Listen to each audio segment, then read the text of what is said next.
नमस्कार मित्रांनो, कोण होतीस तू, काय झालीस तू या मालिकेच्या पुढील भागात आपल्याला असं बघायला मिळतंय. सुलक्षणाने कावेरीला सगळी भांडी चिंच किंवा आमचूरने स्वच्छ करायला सांगितलेले असतात. ती कावेरीला असंही सांगते की याच्यावर एकही डाग राहता कामा नये. कावेरी सगळी भांडी स्वच्छ करते, पण एका भांड्यावर डाग राहून जातो.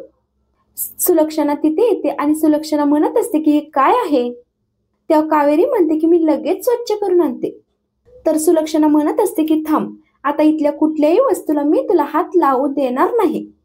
तर दुसरीकडे एक माणूस बाहेर आलेला असतो आणि तेवढ्यात तिथे अमृता येते. अमृता मनात विचार करते आणि म्हणते काहीही झालं तरी या बाहेर आलेल्या माणसाला कावेरीने पाहायला नको.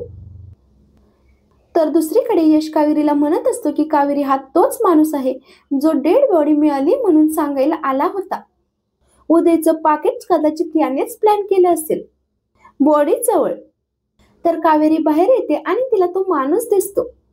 आता कावेरी पुढे काय पाऊल उचलणार हे पाहण्यासारखं असेल. असेच मालिकेचे पुढील अपडेट्स पाहण्यासाठी आपल्या चॅनलला नक्की सबस्क्राईब करा. धन्यवाद.